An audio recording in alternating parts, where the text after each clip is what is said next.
Yeah, what's up? What's going on? You already know when the Hago, my creators. Nonetheless, we're here for another edition of Cuts. You know what the Cuts stand for? Culture, urban technology, and sports. My creators, we are at episode 152. Episode 151, we had Shijo, celebrity shooter in the building. You know, we definitely chopped it up. We also had some great combo. He let you know the stories behind the scenes of when he has to shoot the great people that he shoots in this industry. Nonetheless, we got another great individual in the building. And here's the story time on this one, my creators. Hold on. There we go. Here's the story time with this one, my creators. She actually came to the city work life. As you know, my creators always talk about the city work life and me as an educator outside as an entertainer. So she came, and I ain't gonna lie, she brought the pain, son. She brought the pain during the PDs. Like, probably one of the most entertaining people on the PD. Nah, this is not no blowing no smoke. This is real talk. I ain't gonna lie. The other PDs, I ain't gonna lie, you be trash. I ain't gonna lie, you be wild trash. Be making me realize, like, y'all spent $580 for no reason, son. This joint trash. I could have stayed home. You could have did Google Talks on this one. You know what I'm saying? But nonetheless, we got Coach D in the building, son. Coach D, what's good? Many blessings, many blessings. I'm chilling. I'm blessed. I'm alive. You know the vibe. I do my best to not stay stressed because life be life. Oh, yes, and we definitely all gonna touch on that in this episode. But let's definitely get right to it. Now, definitely with your program TAP, the athletic project, and I don't know if you've noticed as of late, during collegiate sports as well as like high school level sports, there's been starting to this narrative that the players are not giving enough, or they're not willing to Mm-hmm. want to like be prideful of the sport, any sport, basketball, football, but also primarily basketball. For you, with the athletic project, how well have you seen somewhat of a change between the correlation between coaches, trainers, and players? I think it's less of a correlation, and I think a more of a respect to close the gap. And so, what my work entails with the Athlete Project, also known as TAP, is to get coaches to tap in. We're in a different time, a different space. These kids are just in a time where tech and information lack wisdom and context. Mm, So they have a lot of content, but no context, a lot of information, but no knowledge, right? And so when we think about what that exchange looks like, what we're missing is the existential process, that great feeling. When you do something and you feel joy, you get tingles inside, and you don't really remember every little thing you did because you were so immersed in the feeling. What you remember is the experience of it, the feeling of it. And I think a lot of coaches have lost sight of that, number one, and I think a lot of players have also lost sight of that. Coaches want players to listen, and players want coaches to listen. Unfortunately, they're both trying to have a different conversation with each other. right. Yeah, I definitely can see that. I think also too, what plays a huge part, is generational gaps. You know what I'm saying? You still have some coaches who are legendary coaches in what they've done for a very long time, and over the years, you know what I'm saying. Sometimes the old standard isn't always the way. You know what I'm saying? It don't work. Right. It don't work. It don't work. But also too, in the same token, the flip point of that is because, let's say with college basketball, right? College basketball has always had a prestige like level of like pride and routine and culture. You know what Mhm. I'm saying? So then now it's like, okay, when something new comes into play, it's like how much are you willing to sacrifice? So for you, in a sense of your work, do you feel it's sacrifice versus transparency, or sacrifice versus like more so like to move on in a sense? Mm. I think that's a really great question because I think that's the issue. The issue is the question itself. I don't think either have to be mutually exclusive. I do think when you think about Dan Hurley, for example, he's done a great job. Dan Hurley, Don Staley, Karen Lawson, um, uh, the coach from Notre Dame, they've all done great jobs at building relationships with their athletes. Right. We have too many coaches who don't know how to do that and don't want to do that. Mm. I see it. No, I mean, I get it. No. So This is what we need to talk about. This is what we need to right. talk So about. when we think about what it is that we want, especially at the high school level and the mid, I'm now a referee, so I'm in my first year and I'm doing middle school games, Mm. and Bless your literally, heart, because I'm gonna tell okay. So you. last night I posted a story like, here's a message to the parents, to the coaches. It ain't that serious, and I think that's that really intricate piece where coaches aren't able to walk that fine line. Now, I'm not at all excusing players who are lazy, players who have poor work ethic. But at the same time, if he's 12, that should be to be expected. That's right. If he's 18, maybe not as much. But time management may be more his thing, right? For a young lady at 15, social distractions may be a thing. Why? Because she's coming into her body. She's analyzing things at a higher rate now. Mhm. So coaches get to be more present with the things that they know that they're not implementing. And I'm not talking about things about basketball or how players should be. I'm talking about understanding human nature, understanding the demographic in which they work with, and last but most certainly not least, understanding learning styles. I was just having this conversation the other day, and this is what the Athlete Project aims to support with that confidence and competence builder of coaches and athletes alike. It's being able to understand how this person learns. There are four learning styles. You have auditory, visual, kinesthetic, and experiential. And so I've watched coaches demonstrate and then yell at a kid and the kid look lost. But that's not on the kid. That's not like that's not on the kid that you don't know how to teach them. If a 12-year-old is not listening, it's because he probably didn't get enough reps and what you're teaching is not instinctive. How are you putting him in more positions to apply the lesson you learn? So that way he also has more opportunity to mess up. And so come game time, you're not having veins bust out the side of your head and your neck. And now you blaming it on the kids being sensitive. What? Right.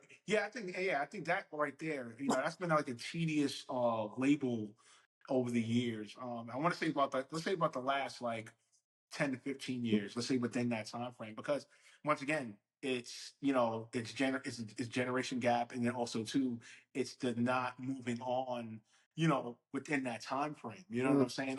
Or that coach itself, or that teacher or educator themselves are not really paying attention or being keen to mm, whom they're talking to. And I'm not gonna lie.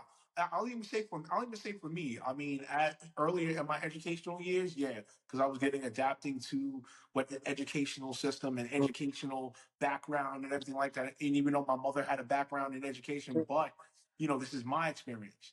You know what I'm Right. saying? So I can't I can apply to a degree what my mother did, but at the same token, this is me living what's happening here. So now it's like, when you have that type of educator or coach, now it's like, okay, guy or girl, whomever, what are you willing to understand? I think that's the key Mm, thing right there is the will to understand. I mean, yeah, everybody can understand. Are you willing to understand? So I mhm, definitely appreciate you touching on that. Now let's jump into it because we even on a higher level, on a professional level, I did mm. my research here. With the junior NBA and the not WNBA, sorry, junior NBA and the NBA, what your practices. So take us into how that experience has been. As also too, is there really a jump as far as within those type of athletes mentally? Take us into that. Ooh, that's a great question. So I'll start by answering the last question first. Okay, that's Gotcha. fine. Um, yes and no. I think the distress is the same. The situations are different, Okay. and so the impact of the distress is different. Mm, Where the distress of a 13-year-old will impact his behavior, the distress of a professional athlete will impact his decisions. okay. Right? So I think in that respect, it's very simple, it's very cut and dry. We're all human. And so when coaches are trained to reuse that lens, because I want to give coaches credit, they have a hard job. And I think it's the professionalization of sport that's taken the passion and the joy not only out of the players, but also out of the coaches. And we're all looking, as you said, things from past, right? Or for our kids, they're looking for things ahead. And so I think that disconnect, when we put generation on it, I think it's less about the generation and more about the willingness to be present and self-aware. Those two things, present and self-aware, allow coaches to navigate the big emotions of today's youth without taking it personal.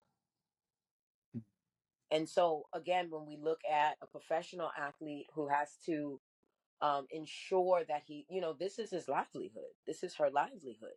So there's a different weight that is attached to that stress that, as I said, impacts their decision making.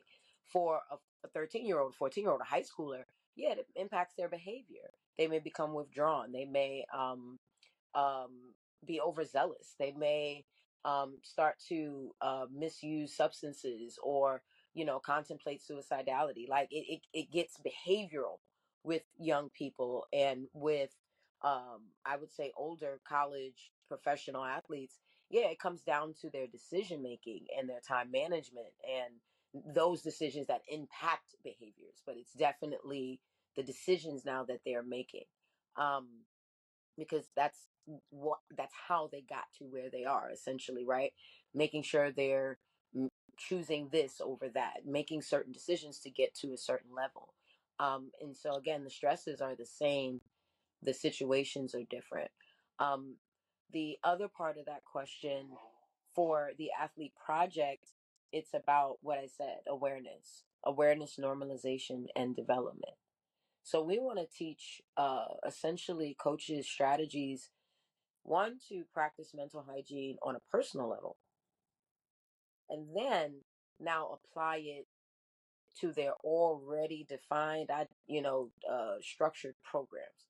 We're not looking to change the wheel. We're not looking to make people sensitive, but we are wanting to get coaches in a space where their senses are active, right? And so that's a mind shift. Sensitivity, senses active. In the way that we look at that as coaches, as youth leaders, once that changes, then the gap closes. Right. Yeah.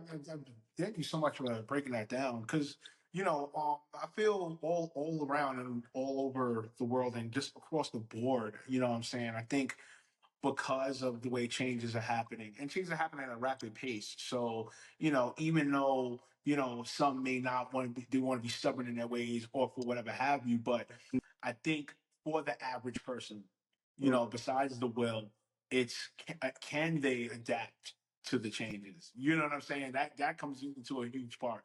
But let's still staying with on a professional level, like for you, what is that does that do for you now, understanding of your brand and its impact? Ooh. Um, Being the thing that I support coaches and youth leaders like yourself with, making sure that I practice what I preach, but also doing my best to just get better at being able to grow the brand so that way the message gets out, the method gets out, and it's used. I actually had a really good friend, who's pretty well known within the sport-based youth development space, text me, and was like, "Hey, I caught myself 533. I just want to say thank you because I thought of you." And for me, that's me doing the work. That's God saying, "Keep going." And so when it comes to my brand is spirit driven, and to be able to support others get to a place where their spirit can then drive them, their decisions, their views, not of the world but of themselves. Because Mm. if you're able to now understand, like you said, people may be willing but they may not know how. People think they know how but they may not be willing. But what the Athlete Project does, and the Just Breathe campaign, it puts people in a safe space to not have to figure it out, but to just be. right? And when we're able to just be, then we're able to self-prescribe. And so I often compare it to dental hygiene. Everyone has a routine. Some people brush and then gargle. Some people gargle, brush, like whatever it is, whatever makes them feel clean. And Right. so when we get to a place where we're understanding that mental health doesn't have to be hard and it doesn't have to be emotional, but it can be a practice. And that's the hygiene. And that's why we changed a lot of the wording. We don't even say at Give It Flat Right mental health anymore. We'll leave that to the clinicians and the therapists. But what we want to do is we want to support people develop a practice of Mhm. mental hygiene, a practice of cleaning their mind of the old thoughts and emotions and energies that you know attract distress, right? Yeah. Yeah, nah, that's what's up. And also too, you just mentioned about it, the 5 through 3.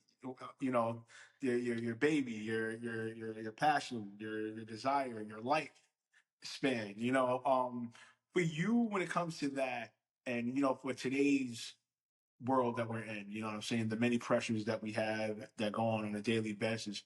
For an average individual, how imperative is your baby for them to fulfill in their life, or for that one, and for that standpoint, for them to survive within their Mm. life.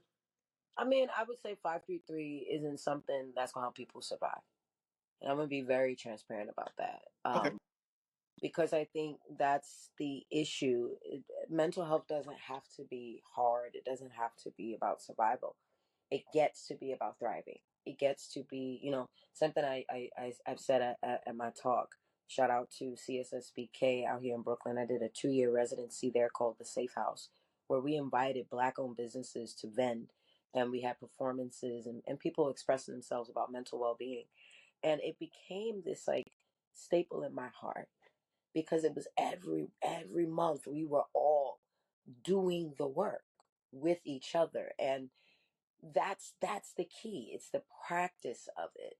um with the Athlete Project and the Just Breathe movement, it's again about how do we usher that in, how do we usher this practice that then becomes a self-prescribed ritual.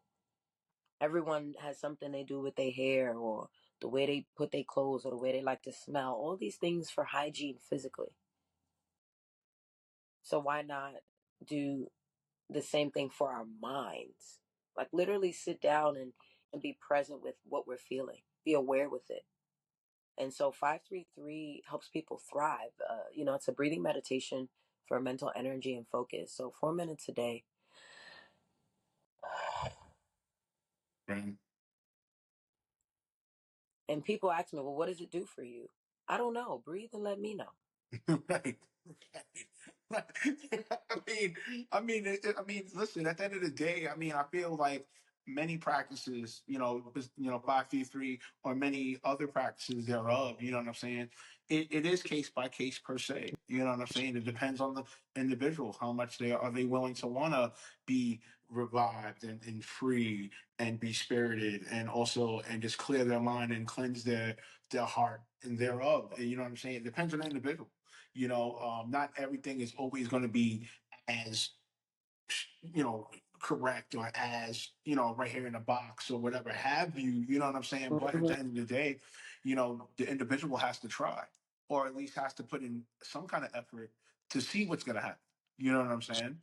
That's one thing I could say I learned, definitely from my mom. Watching her and her practices over the years. You know what I'm saying? It wasn't always one thing that she had. You know what I mean? She may have a certain acronym that she would use for a patient, and maybe that be embedded in the patient's head to go forward and stuff like that. Or it'd be some other practice. Maybe it would be a scare tactic, or maybe she would use reverse psychology, or maybe she would, go through a whole thorough process thereof. But in the hindsight, you know what I'm saying, it was always a different individual for different things. You know what I'm saying? So definitely, we appreciate your transparency about the 5 3 3, and it's always, and here at the school I'm at, we work. I work at, shout out to RSA. You know what I'm saying? We stayed doing that. Shout out to Miss Wilkins as well. She stayed doing that during the morning meeting. And even in our PDs, you know what I'm saying? If we had, or our Mondays, our extended Mondays, that's always exercise that's done. So we definitely appreciate you for what you inspire for us to do. But let's take it to the podcast, right? The great word or great term right now is emotional intelligence, right? And it's starting to become up. You shake your head, so you see where I'm going with this. So it's starting to now be almost a stable word, right? A stable term in a sense, right?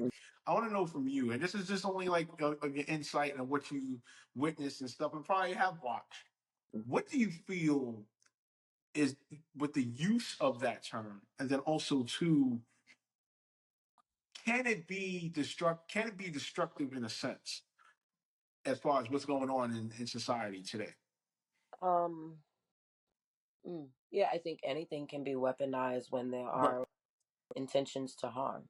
Period. Right? Energy is weaponized when there are intentions to harm. Thought. Um, so yeah, any word, any term can definitely be harmful when it's weaponized, and can be weaponized when there's an intent to harm.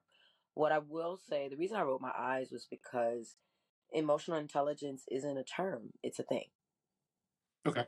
It's a skill, right? And I'm not saying that to you. I'm saying that because it's one of many terms that become trendy, and then it it becomes branded, and capitalism takes over, and then Right. it becomes a forgotten memory in time, right?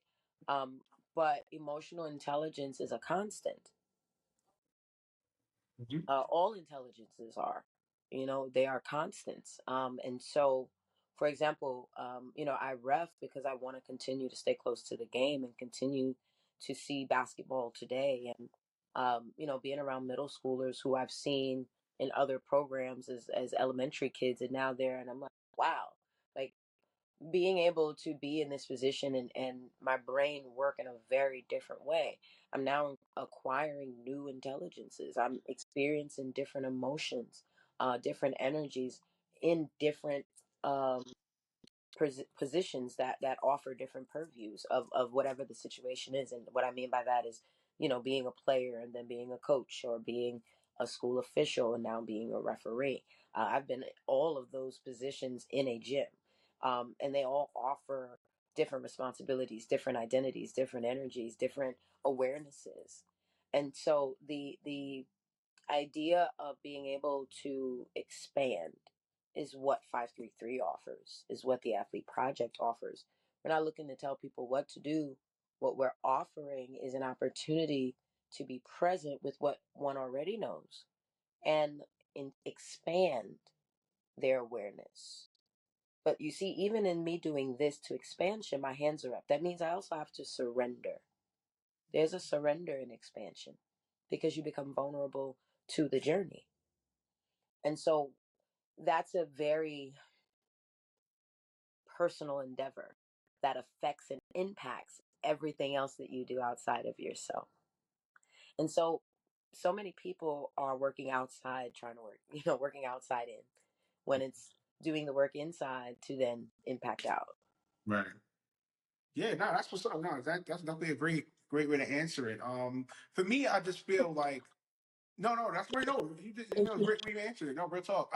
For me, I feel when I see the platforms use a trendy word, or for that matter, as you said, something that is real, it kind of it starts for me. It starts making it seem like, okay, are you guys really understanding you saying it, or are you just saying it because it's trendy and it makes the narrative feel great? You know what I'm Absolutely. you know what I'm saying? Because I mean, even the romantic ones, and I just be like. Um, I don't think y'all just want to keep saying that. You know what I'm saying? Because granted, just like you said about the 533, you know what I'm saying? And we be talking about here in this episode, it's for, to each his own with that. You know what I'm saying? It's for whomever wants to feel they're willing to take on that exercise, then cool. And I feel the same thing with the emotional intelligence. Despite yes, it is a real thing, and not to say it as an object or something that it just doesn't matter. But in hindsight of that, when you keep saying it over and over and over and over, and it's like, okay, are you guys really aiming to say to heal the issue or the resolution, or you're just doing it because it's just the trendy term of the plate, or the trendy term of the hour? You know what I'm saying? Yeah, I mean, I think to your point, I think it's both. All exist in the human realm, right? Because our energy and our thoughts create all. And so, with that being said, I think there's purpose in that. Like, yeah, like if you turn people off because they hear it so much, then they don't actually do it. But again, like with 533, 533 is for anyone because it's breath. Like all I'm asking you to do is breathe, right? Right. And in doing that practice and it becoming your own, like for example, I have other friends that are like, girl, I just be fast breathing. And that helps them, right? But it's now self-prescribed. It's something that they now turn to. But at some point that evolves. You know, I started 533 for me. It was something I did, and the breath cadence was different. But as I grew into my, yoga journey and other things that I was undertaking, it's like, oh, this gets to grow and expand. So it's literally the same thing with the term. It's gonna grow and expand. You know, we live in a capitalistic society, so anything that becomes popular, there are two faces to that, right? And both hands wash the face, which is there's the business of it. I There's mean, wow, wait. Not to cut you off. Say that one more time. That was a dope bar. You got to say that one more time, beloved. You got to. I know. I'm sorry. I made you laugh. That was a dope bar. You got to say that bar one more time. That was dope. I ain't even gonna hold you. So you got to say that bar one more time. We're gonna go right back and say that bar one more time. run the tape back, run the tape back. Yeah, run that back. Yeah, you say that bar one more Essentially, time. I pray I remember. But what I was saying was when we think about understanding that, right? There it's twofold, right? And two hands, right, wash the face. So in one hand, we have America, which is a capitalistic society. Anything that gets popularized, it also gets branded, right? For consumption, right? But then on the other hand, it's a reflection of what the people are really wanting and needing and asking for. So again, two hands wash the face. Now I'm in the same position. How do I get my brand in a position where it's visible, where more people have access to it without selling my soul, right? Two hands wash the face. I've been doing this for a long time. Mm, But how clean can I be and how much can I expand if I also don't surrender that I need this other hand? right. Right? And so there's no controlling where it goes. I think it's controlling what is consumed of it. Mm. And so Nah. that's why, 533 was created because not really created, it was shared. Because I like I said, I tell people all the time I'm an RHH that navigates SNA, which means recovering hothead suffering from sudden anger syndrome. I don't I'm from Brooklyn. I don't play that shit. Like God's still working on me. What I recognize is that emotional intelligence has very little to do with behavior. Behavior Mm, is about decision making. It's also about instinct. It's also about habit. It's also about energetic influence and energetic strength. So I could be as emotional intelligent as I want to be and be stuck in a house and don't know how to go outside and make sure I don't walk the same route because that dude is following me. Right? Like, right? So again, it's always twofold. We are 3D beings living in a 2D world. So there's polarity in everything. And I think it's our responsibility to be more present and active. And that's what the practice does. That's what Just Breathe movement is. It's yo, take a moment and just breathe, bro. Like because with consciousness, there's action. It requires it. So if we're in a space where we're practicing consciousness, we're practicing a moment of stillness, we're practicing being present, we're intentionally doing this because girl, I need to clean my mind up. I mean up and if they gonna round, you know what? Nope, nope, nope. Girl, let it go, let it go. Like we're practicing sitting in our emotions, processing them, looking at it from all sides, making a commitment to what we actually want versus what we're feeling in the moment, and now make that our piece, make that decision. And that becomes a practice that now we don't have to have this entire conversation about. right. What do you do when you're mad?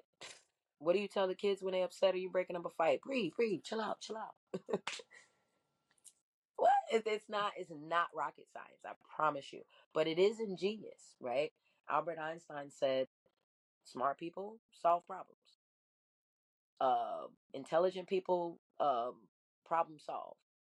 Geniuses prevent problems.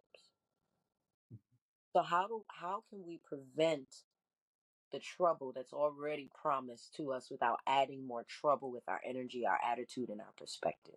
Very. Just breathe. Yeah, that's it. And listen, and let's piggyback on that. Let's talk about this upcoming coloring book dropping. The Just Breathe, which you have up. She has the product in hand. Let's let's Always. let's definitely get into it. You know, me being of the arts. You know, I went to high school art and design, so definitely I'm big on the arts. And then being here at RSA, right, Renaissance School of the Arts. You know what I'm saying?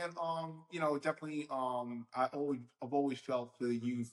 You know, ones that get into the arts is such a great tool to help them like expand their mind and really expand and understand the world. And then for you, I want to know when it came to doing this coloring book, how much of it did you really want it to be of that you know process, and as well as to how much do you believe that coloring and drawing and understanding patterns for the youth could be helpful in their growth as young people.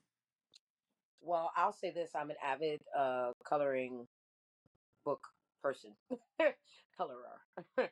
um, I love Mickey Mouse, so I have quite a few Mickey Mouse coloring books, and as well as Sesame Street. So I'm an '80s baby. Not about to hit '90s. Like, I was born in the smack middle of the '80s, and so I grew up off Sesame Street, Lamb Chops, Play Along. So I understood that we were exposed to the process. Right. Children nowadays, as well as adults, are not exposed enough to the process. And Mm, so I wanted to create something, again, that's fun, that's motivating, that gives you all the things without telling you what you're getting, but you just know that you want to do it again. right. And so I don't know if subliminal messaging is a thing, but the goal is to put it in your face and make you have fun with it. So you actually don't know, that this could actually, at some point when things get really, really tough, come in really, really handy. So when you're doing it while it's fun, it's great.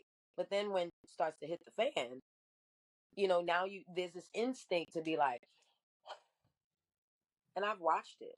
Shout out to Peace Players Brownsville, Peace Players Brooklyn, or Peace Players Brooklyn in Brownsville.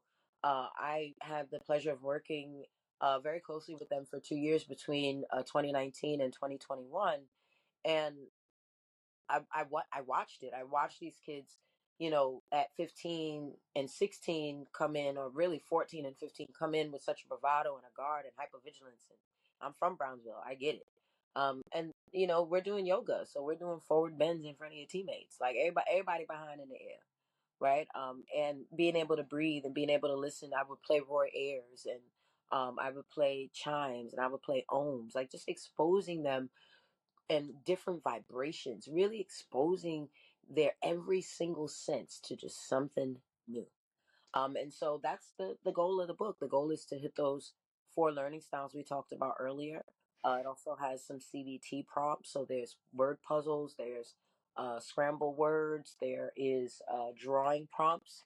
So one of my favorite, I'll show you here, um, is the winner trophy.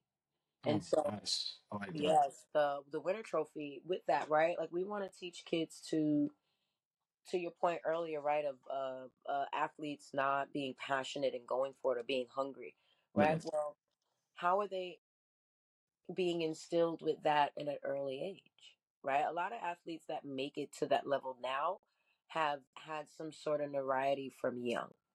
And we're also losing that. We're losing a lot of spaces where kids can play and it not be about who's the best. But that's another conversation for another day. With this trophy image, it says, "What makes you a winner? Design your trophy." And when I was doing this book, I showed it to my sister. Now, my sister's in her mid-30s. And I was like, "Ooh, try this out. Like, I want you to look at this page, and what do you want to win?" And she looked at me and she was like, "My bachelor's degree, it's right here." And like, that doesn't look like a degree, but in her mind, When No. you when you have a trophy, what do you want to say on your trophy? Everyone wants to win in something, right? So we're giving these users, be it 8 or 80, because my grandmother has a book as well. Shout out to my grandmother. She's Shout out 84. to her. Nice. Um, Blessings. keeping her motor skills tight. It's about being able to visualize, right? So now we're using imagination, right? So outside of the five senses, which are very physical, what are some of the other intuitive senses that we have? We have over 80 senses, but we only operate in five. So the book also gives our users an opportunity to ignite those other senses like imagination, intuition, curiosity, and be able to kind of fall into whichever one is their favorite. It might be the word puzzles, it might be the scramble. For my sister, it was the trophy. For my other friend who's a teacher, she loved the gratitude list. And there's prompts that's a gratitude list. What are you grateful for? And then there are 2 pages. One says after victory, what did you learn? And the other says after defeat, what did you learn? And she really liked those for herself because she was like, she finds a hard time celebrating herself and being present even with her wins. So I said, yeah, what are you learning after these celebrations? Like, you're so forward and on to the next that you're not being present. Again, back to two things: being present and being aware. It's very simple stuff, but we want to put it in a way where we're not intellectualizing it. We're not prophesizing or making it some lofty philosophy. We're just telling people to color and enjoy. And after a while, it'll just be like, hey, let me just sit down for a minute. I actually am tired. And there's, again, expansion creates surrender, right? So, we really, with the book, want to give people an opportunity to do that. And that's why it's a mindfulness training book, because you're really training yourself to be mindful through coloring and doing your favorite activity. No, that's just all. My creators definitely. That book drops.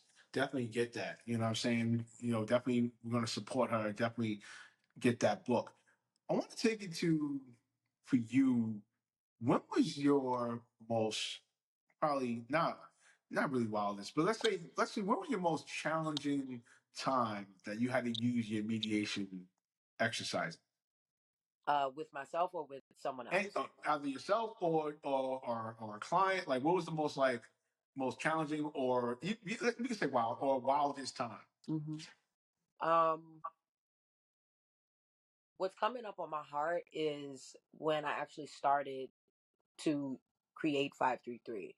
I collapsed on 147th between Amsterdam and St. Nick. I was on my way to the D train and I just dropped. I remember hearing a loud sound. I just dropped and I was literally having a panic and an anxiety attack at the same time. So, for those that don't know, the very clear distinction between panic and anxiety is a trigger.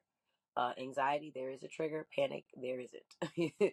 You just fall into it. So the anxiety came around me hearing the police siren.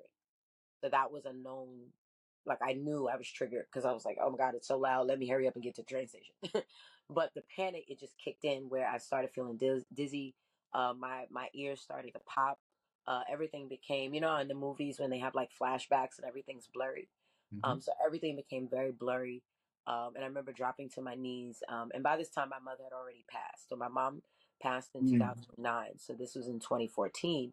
And I tried calling my grandmother. That didn't work. Some man was across the street. I don't know. He must have thought I was going crazy.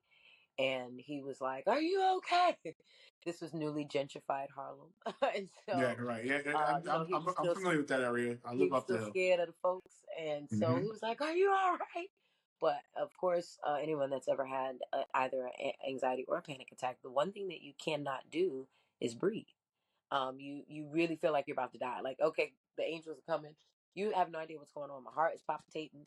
I'm I'm hyperventilating. Tears are spewing out my eyes. So I literally could not answer him if I wanted to. He actually just kept walking, which pissed me off. I told you I suffer from sudden anger syndrome. I was Hey, it right. pissed me off. I Like, was like, mama, and so I'm that in only stress. Why you further, walking? yeah. Why you walking?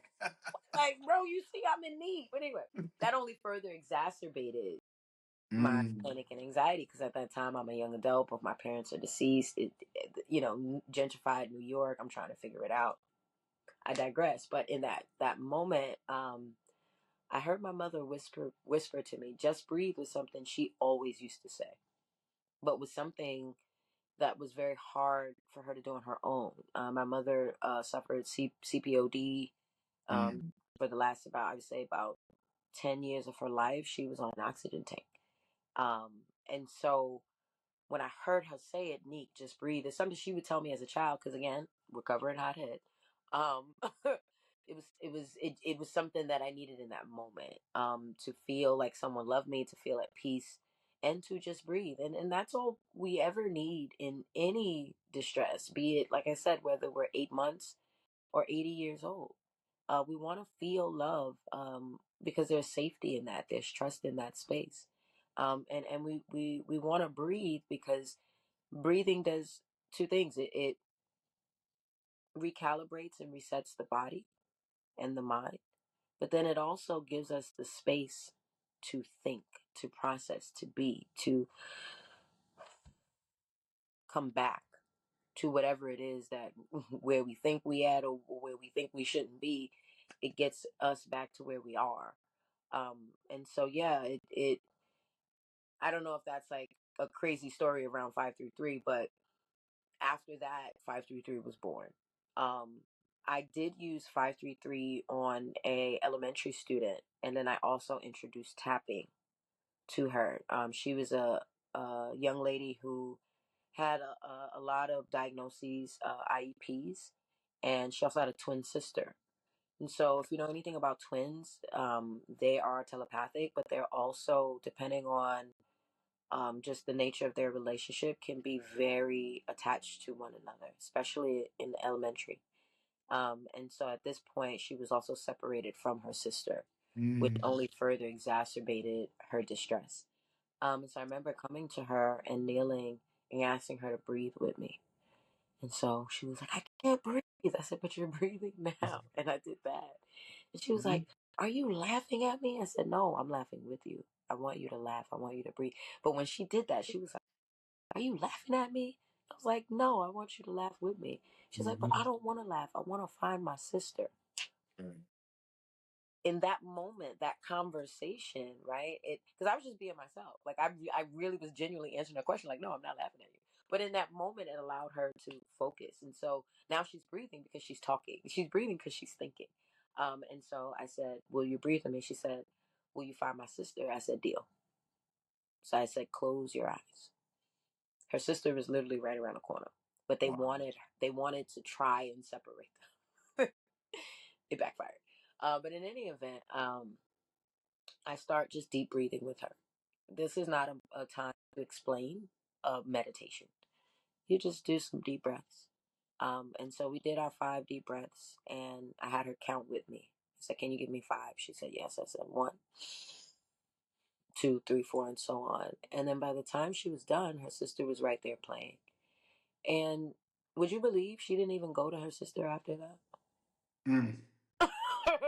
So on one hand, it was like kudos to the breath, but like, girl, you did all that. You ain't even gonna go see the child. But it was just a matter, proximity, and we understood that. But yeah, I think that for me was proof, that I get to keep going. Because everyone else was freaking out. In the sense of like they were trying to calm her down. They were trying to fix her, Mm. where I was just having a conversation, because I was present and I was aware. It allowed me to be present and aware for her, to where I could get what she needed. She just wanted to be near her sister. Okay, cool. Because I didn't know, that they were trying to separate. I didn't know any of that. I was just in the space, and she starts freaking out. I mean, when I say freaking out, I mean throwing a full on tantrum. Yeah, I can imagine I mean, being in the rolling space. around on the floor, kicking, screaming. Mhm. And so they called me, and I came, and I just started talking and have a conversation, and, started breathing with her. And, her sister comes back into the gym, and she's better now, so much so she don't even speak to her. She goes and plays on the other court. So yeah, I would say those are maybe the craziest stories that I have in terms of the immediate impact. Yeah, nah, that's what's up. So let's take it to your inspirations. Who are your top 5 mediation trainers or philosophers?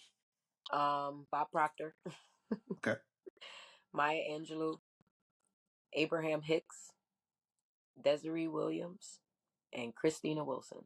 Um, Abraham Hicks, Maya Angelou, and Bob Proctor. Definitely, I'd say I listen to the most, like for myself. But I say Christina Wilson is my grandmother, and Desiree Williams is my mother. My mother's mother is Christina. So that's my mom and my grandmother. I'm always quoting them, and I've learned so much from my grandmother. It's true when you can get in a position where, and I'm still working on it, but when you're not upset with the mistakes your people have made, you get to see them as humans, not as my grandmother, but as Christina, right? And there was a lot that she taught me, despite how I learned the lesson. Same with my mother, my mom died when I was 22. So there was quite some anger there. But then also understanding, because I had the opportunity to learn emotional intelligence because I was taking care of my mother, me and my sister, since we were 14 and 13 and 14. Right. So, there's so much glory in the strife if we are present and aware, Right. right? Present with the fact that our people are only human. Same goes for Abraham Hicks and Maya Angelou and Bob Proctor, and looking at their stories and their journeys, but then also being aware with yourself and what it is that you want. And so yeah, those would be my top five. I mean, Bob Proctor is just um, amazing at creating a theory around being able to understand vibration. I would say Abraham, she's practical. She makes it make sense. She brings it to the bottom line and makes it fun. Like that's where I really learned how to hone that in. Like if you listen to any of her seminars, people are always laughing. She's always telling jokes. Um, she's very frank, but so silly. And then that brings me to Maya Angelou, who also once said, when she was asked what would be the advice that she would give her daughter, she said to be very silly all the time, laugh and joke, but also be very serious. And so, yeah, that's those are the people I try to embody and express and exude and give in and through my work.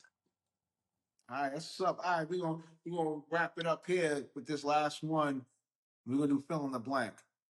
Coach D is blank if the world expected much more of blank. Fill in the blanks on that. Um, Coach D is blank if the world expected more of blank. Mm-hmm. Um, hmm. Well, we got one by creators. Yeah. Word. I'm stuck. The only word that's come to me is amazing. So Coach D is amazing. Mm-hmm. If the world expected greatness. Mm. Ah, my creators, man. I know she has to go and I have to get going, but nonetheless, Coach Z, this is an amazing, amazing, amazing time chopping it up with you, speaking it up. Also, too, to get the merch, the GFFR merch as well. Get that merch, my creators. We definitely got to get. She has that fly shirt on right now. Definitely get that. Nonetheless, my creators, this is episode 152 of the Cuts podcast. You know what the Cuts stand for? Culture, Urban Technology, and Sports. Coach D, let everybody know where to follow you at. At Get Fit Fly Right, www.getfitflyright.com. I bet you already know what it is. My crazy, you know how it is to follow the Ruby spreader. Reemo Meerak _ on everything. You know what it is. Go to my Bandzoogle, bandzoogle.remomeerak.com. You know what I'm saying? Episode's gonna be out on YouTube, Spotify, iHeartRadio, Apple, Google, Amazon Music. You know what I mean? The whole shebang. You know what my slogan is, my creators. Hands over the eyes. It ain't one, baby. It's the two of them. We are out of here. You know what that is, and that's peace.